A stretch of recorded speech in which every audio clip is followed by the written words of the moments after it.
Olá pessoal, sou o professor Alcides Scaglia, estou mais uma vez aqui no LEP Indica e o livro de hoje é um livro muito especial para mim porque talvez seja um dos livros mais importantes que eu já escrevi, chamado O Futebol e as Brincadeiras de Bola com os Pés, ou seja, o livro que dá o início a toda uma discussão sobre a família dos jogos de bola com os pés. O menino e a bola. Era uma vez um menino que, sentado à raiz de um frondoso jequitibá rosa, assistia atento e curioso ao passeio da bola pelo belo gramado, que se estendia ao horizonte sem fim. A altiva bola, por sua vez, vestida com seu sensual vestido redondo, deslizava faceira pelo campo, lançando-lhe olhares insinuantes.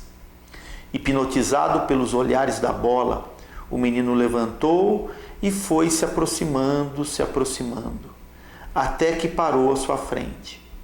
A lasciva bola, tendo os pés do menino aos seus, subiu-lhes e seduziu. Incitou-o a içá-la às alturas. Ora subia à altura da coxa, ora do peito. Mas houve um momento em que ela, mostrando seu poder e impotência, fez que ele a chutasse mais alto. Então o menino, em reverência, curvou-se e ela se aconchegou em sua nuca. E assim, bem próxima ao seu indefeso ouvido, lançou-lhe o feitiço, que instantaneamente reverberou por todo o corpo, como um encantamento simples, sussurro de um mantra: futebol. Dessa forma, o encantado menino, desperto do transe hipnótico inicial, pôs-se a controlar a bola, deixando transparecer em seu rosto uma satisfação nunca antes sentida, iniciando o jogo fadado a perdurar para todo sempre. O jogo do eterno desafio entre o menino e a bola, entre o dominado e o dominante. Funções essas que durante o jogo enfeitiçadamente se alternam. A bola ora se deixa dominar, ora domina, impondo ao menino constantes desafios. O menino se esforça, superando-se, criando a cada vez que domina a bola um novo gesto, mais complexo e belo. E é exatamente por meio desse embate que se fortalece o feitiço, impedindo que o encantamento se quebre e possibilitando que a lenda perdure. Vejam, criei esse conto porque talvez esse conto, e foi obviamente a última coisa que eu escrevi nesse livro, esse conto resume a essência do livro. E a essência do livro que eu quero aqui explicar para vocês em duas partes. Uma parte mostrando uma contextualização sobre o jogo e a segunda parte explicando o processo organizacional sistêmico do futebol e especificamente dos jogos de bola com os pés. Sendo assim, para falar com um pouco mais de detalhes sobre o livro, eu quero dividi-lo em duas partes. A primeira parte, talvez uma parte um pouco mais conceitual e interessante, no sentido de contextualizar aquilo que tem que ser a ideia inicial e a ideia fundante de toda essa discussão e dessa tese que se constrói em relação ao futebol, o jogo e a brincadeira.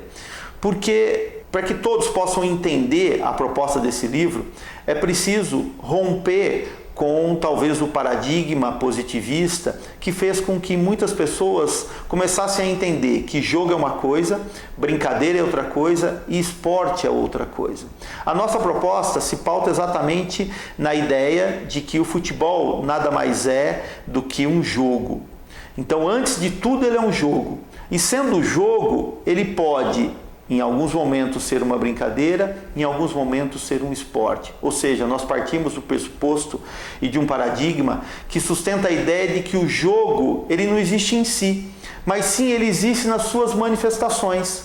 Na sua manifestação brincadeira de bola na sua manifestação esporte e futebol. Então essa primeira parte do livro é exatamente para contextualizar e possibilitar que as pessoas entendam que esse futebol, e é muito interessante isso, porque o futebol ele foi diferente de outros esportes, ele é genuinamente um jogo tradicional, uma brincadeira popular que foi se construindo ao longo de séculos e que chega no momento oportuno, histórico, mais ou menos no século XIX, no momento de esportivização, que nós chamamos dentro das teorias da história da educação física, onde esses jogos populares de bola com os pés se transformam naquilo que eu chamo do jogo esporte-futebol.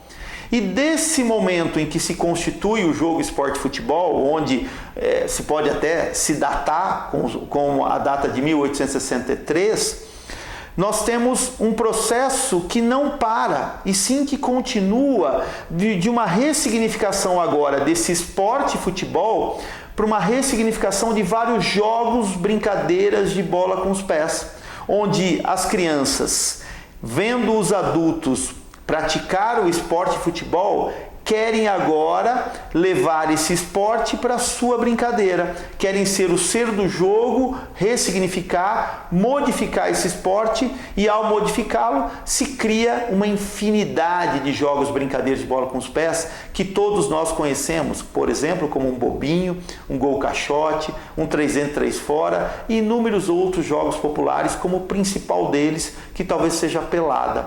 Então a primeira parte desse livro é exatamente essa de contextualização, que dá aso à ideia da família dos jogos de bola com os pés, onde o futebol nada mais é do que um ente que participa dessa família.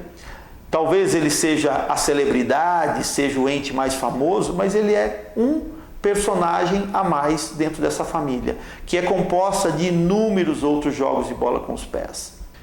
A segunda parte do livro, ela já é mais densa, porque o objetivo agora é conseguir apresentar um framework, ou seja, uma base teórica que dê sustentação científica para uma ideia que, como eu disse, surge na primeira parte do livro, que é o da família de jogos de bola com os pés. Para conseguir sustentar esse conceito, essa ideia, na verdade essa ideia ser transformada num conceito, nós nos valemos da teoria sistêmica e da teoria da complexidade, que permite com que nós possamos ir a campo, e nesse livro a gente traz com detalhe toda a construção metodológica da pesquisa de campo que permitiu com que evidências empíricas se transformassem em evidências científicas com base nessas teorias e que desse a possibilidade da gente entender cada uma dessas manifestações de jogo que pertence a essa família de jogo de bola com os pés, que elas sejam entendidas enquanto um sistema apresenta uma tendência integrativa e uma tendência autoafirmativa.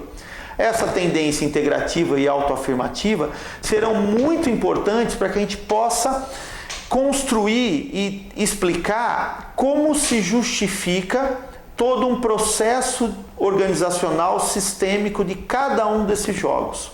Então, a partir do processo organizacional sistêmico, é possível construir um modelo. E esse modelo, ele é meio que a conclusão de todo esse livro. O final do livro é exatamente a possibilidade da gente entender um modelo que se pauta em 4 estruturas. Veja aí, vocês conseguem ver na tela agora essas 4 estruturas propostas nesse modelo. Nós temos ali as condições externas, nós temos ali as regras, nós temos ali os jogadores que vão ao jogo com suas estruturas motrizes, ou seja, os jogadores levam ao jogo estruturas motrizes. Na interação sistêmica entre cada uma dessas estruturas, surgem emergências, ou seja, emerge dessa interação, desse caos, algumas soluções ao problema. Qual é o problema? O problema é resolver o que o jogo está pedindo. E esses problemas, essas emergências, como a teoria sistêmica explica, eles seguem 2 caminhos. Um caminho que é uma seta que retroalimenta o sistema, que é a seta da tendência integrativa, que permite com que, por exemplo, entre outras coisas, os esquemas motrizes sejam modificados. E a partir da lógica da teoria sistêmica e da teoria complexa, sempre que um elemento do sistema se modifica, todo o sistema passa por um novo processo de organização. Ou seja, essa seta dessa tendência autoafirmativa explica que a cada jogo de bobinho, por exemplo, que uma criança faz, ela melhora no jogo de bobinho. Ela fica melhor no jogo de bobinho a cada nova tentativa de solução dos problemas engendrado ali pelos seus desafios. E a outra seta que emerge dessa solução de problemas, ela caracteriza o que nós chamamos, e o que a teoria sistêmica justifica, como uma seta da tendência integrativa. Ou seja, estas soluções que resolveram, por exemplo, o problema do bobinho, também resolve problemas que podem ser problemas semelhantes, problemas parecidos, que podem ser encontrados em outros jogos. Por exemplo, há situações no jogo de bobinho que nós também encontramos de forma semelhante, não de forma idêntica, em outros jogos de bola com os pés, como por exemplo a própria pelada, como por exemplo o próprio futebol. Então, esta solução, ou seja, aquilo que foi construído, até em termos de esquemas motrizes, são intercambiados, são transferidos para a solução de outros problemas presentes em outros jogos da família dos jogos de bola com os pés. E assim, todo um processo é explicado, o que acaba justificando o que nós tanto defendemos ao longo de 26 anos, que é a explicação do conceito da família dos jogos de bola com os pés e da pedagogia da rua. Concluindo o nosso vídeo sobre a indicação do livro, talvez seja importante a gente responder uma pergunta. Por que ler essa obra? Ou seja, por que um pedagogo do esporte deveria ler essa obra? E numa tentativa de construir uma resposta para instigar a leitura, porque o objetivo aqui desse canal, em hipótese alguma, é excluir a necessidade das pessoas lerem o livro ou irem à obra. Mas então, no sentido de indicar e de instigar a leitura dessa obra, eu acredito que um profissional que se pauta a sua formação na pedagogia do esporte deveria ler esse livro, porque ao entender todo o processo, desde a primeira parte quanto da segunda, que eu destaquei aqui no nosso vídeo, é possível ele entender como se dá o processo organizacional sistêmico do jogo, de modo a ele ter condições de manipular os constrangimentos em cada um dos jogos que ele propõe, dentro, obviamente, de uma metodologia que privilegia o jogo, ou seja, de uma metodologia que se pauta no que nós chamamos de pedagogia do jogo, rompendo totalmente com a lógica de uma metodologia tecnicista. E sim, ao entender como se organiza o caos do jogo, ele consegue entender que se ele manipular a regra, se ele manipular as condições externas, se ele conhecer qual é o nível de habilidade do seu aluno, ele consegue criar um jogo que seja adequado para que aquilo que ele estabeleceu enquanto objetivo de aula, dentro do seu planejamento, ele possa alcançar. Assim, entender toda a tese desse livro permite você compreender, principalmente, como organizar o processo, como sistematizar o processo, como aplicar melhor o processo e principalmente como avaliar suas aulas de modo a atingir o objetivo a priori proposto, fugindo obviamente da lógica de que uma metodologia pautada no jogo seja simplesmente uma metodologia do joguinho. Longe disso, é muito densa a discussão e é muito densa a formação de um pedagogo do esporte que tem por objetivo romper com o método tradicional e se valer de uma pedagogia do jogo. Então, uma boa leitura a todos. Ao final aqui do nosso vídeo vai ter a ficha técnica do livro. Aproveito para convidá-los a conhecer o nosso canal, a se inscrever no nosso canal, a dar um like, a colocar suas sugestões e comentários no vídeo, de modo a gente sempre aprimorar e alcançar nossa meta, que é de divulgação científica. Todo nosso objetivo é divulgar cientificamente tudo aquilo que é feito dentro da universidade, de modo a melhorar a qualidade das aulas, a melhorar a qualidade dos treinos, a melhorar a qualidade da formação dos nossos técnicos e dos nossos professores, quer seja nas aulas de educação física escolar, quer seja em outros ambientes em que o esporte tem como grande objetivo formar pessoas. Um abraço e até outro LEP Indica.